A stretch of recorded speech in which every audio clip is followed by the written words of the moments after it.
Hey guys, I'm at Yellow Creek Road on the Appalachian Trail. I really don't know what mile marker it is. It's right before we get to Fontana Village, and a couple of hikers came out.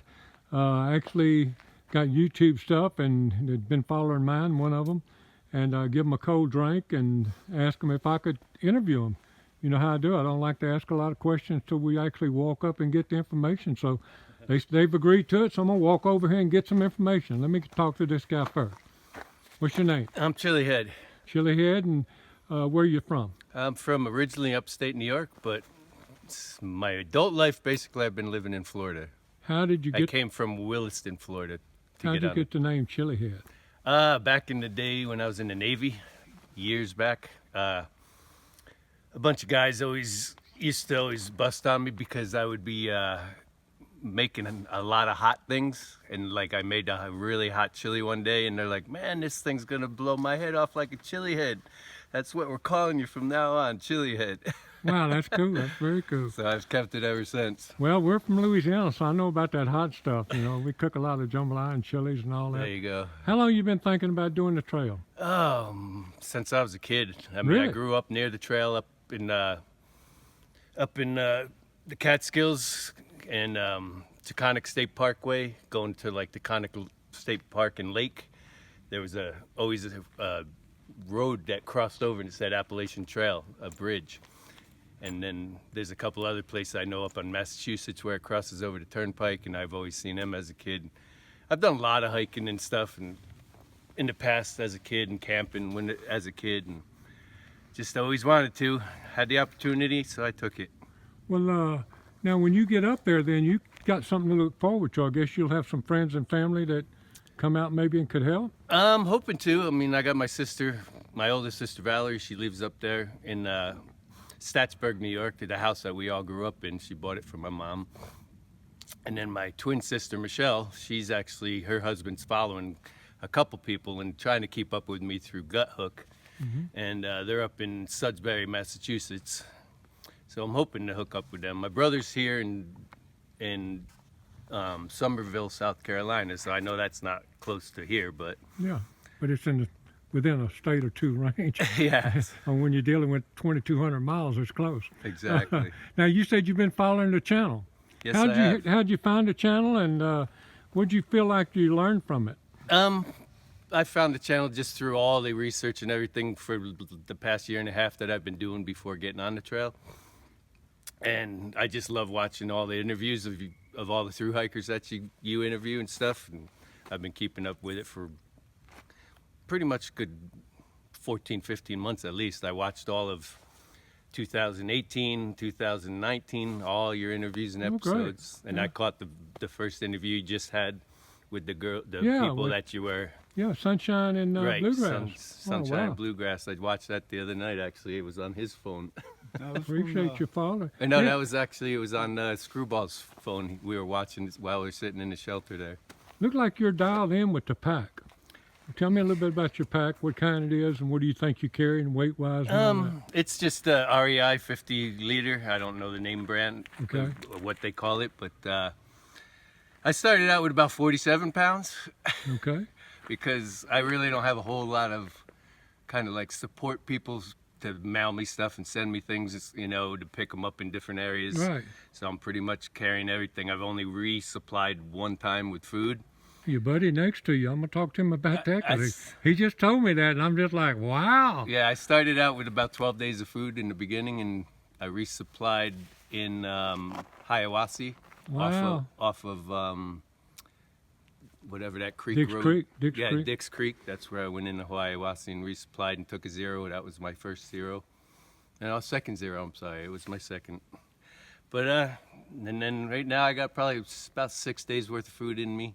That's amazing, y'all carrying that And much I carry food. 2.5 liters of water all the time on me, because Yeah. I found out in the beginning, like the first 4 or 5 days, not hydrating enough is not a good thing.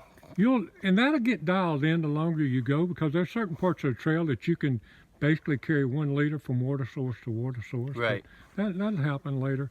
What is the biggest fear going forward at this stage of the game? I mean, what mile mark are we at right here, guys? 158, I believe. Sounds like about right. Yeah, About 158, I believe. 158. What is the biggest fear you've got today about the future? Oh, getting through the Smokies with good weathers. Okay. Not having any more snowstorms to worry about. But if it happens, it happens. You know, take it day by day as it comes, and just 1 foot at a time, keep on trucking. Are you blogging or anything? No, I'm not. Okay. I'm just taking pictures and I send it to my sisters and brother. Just like a little group that I send pictures to and stuff. But that's pretty much it.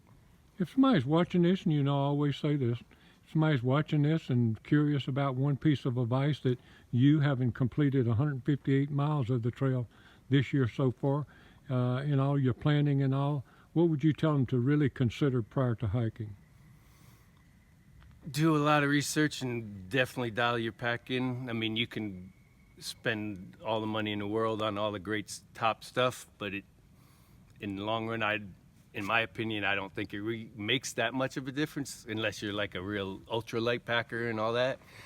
But other than that, just don't get discouraged and just keep on trucking and keep a happy face and keep going on. Because that's me. I mean, whatever it throws at me, it's like, you know, you hit a hill, a mountain or whatever, and it's like, okay, I got this one. I'm up to the top, and then it's like a false summit.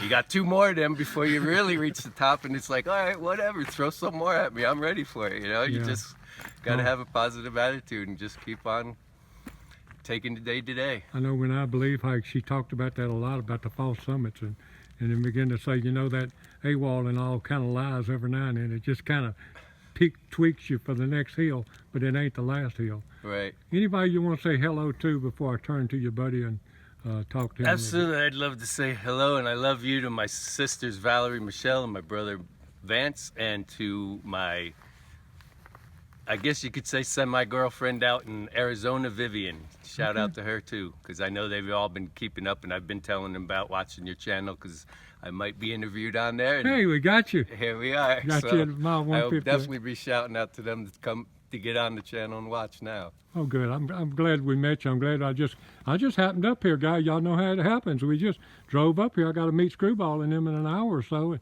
got here a little early. Sure enough. And I believe just asked me an hour ago, she said, have you met any hikers yet? I said, not really. I've met a couple, awesome. but hadn't talked to them. Thank you for taking a few minutes. Thank you. All right, now let's Appreciate get this fella. Give us your name and a little bit about you. Scott Harmick. I'm from Altoona, Pennsylvania. Your trail name? Trail name's Bear Paw. Bear Paw. Yep. Tell me how you got that. Fist bumped a guy on trail, and he said he seen my hands were big, and he just gave me Bear Paw as my trail name. It kind of stuck. Did that happen since you started this year or prior This hiking? year. Okay. It just, yeah, cool. about 10 days ago. Okay, Bear Paw. What date did you start again? February 16th. February 16th. Now, I'm going to go ahead and touch on a couple of things that he said, because I know you told me the same thing. You're carrying a lot of food. Yeah. Tell me about that. Well, when I started out from my house, I had enough for 5 days food. But on the way down, I decided to visit relatives on the way down, and they just kept throwing more stuff into my pack. And probably when I hit trail, I was at 40 pounds with food. Wow. Now, what do you think your total pack weight at the maximum that's ever been since you've been out here? With food and water and everything? Probably about 40, right around 40 pounds. Okay. But when I left the house, I was at 28. Okay. So. Okay. Yeah, because you're carrying all that extra food. In fact, you said you already got enough food to get through the Smoky Mountains and to get to hot springs. Yep, I got enough food to make it to hot springs. Wow, that is. And I haven't resupplied food yet. The only resupply I've done was like getting trail bars and nuts and stuff like that. Snacks for on the trail. That's the only resupplies I've done. Wow, Bear Claw. Bear Claw. How long have you been thinking about doing the Appalachian Trail? 1986, when Wow. I graduated high school. Graduated high school, and what took you so long to get out here? Got married, had kids, the whole The life. the life. Life And got in the now way. my kid's fully grown. I'm divorced, so I figured it's time for me to do the trail for myself. That's good, fantastic. What are you looking forward to the most in front of you, other than the Katahdin sign? All the little surprises, all the little ahs and wows on the trail. Okay. What's been the best experience so far? Meeting new people. Okay, that's the number one answer, guy. Honestly, I'm kind of a quiet person, don't want to be around people, but on this trail I've met people and hung out with them, and it's kind of opened me up to That be happens more social. every year I'm out here, and you've watched the channel. I'm pointing over here to my buddy, and you know from just in watching the channel how many people say exactly what you're saying, that they were kind of a shy back, pull back away from people, but they find that they get drawn out here in the trail because it's so open out here and so honest out here, and everybody's doing the same thing. We're just trying to get to that next shelter, get water and get food, and let's go. And Water, food, and dry out. do you have a certain time that you need to be finished or want to be finished the Appalachian Trail? I have to be back by August 13th because that's my old lady's birthday. If I don't make it back by then, she'll beat me up. Hey, I'm not going to keep you. I may catch y'all later too and get an update. I'm going to try to help y'all maybe later today or something getting to Fontana Village. Again, anybody you want to say hello to before we let you go? Just all my friends and family back home.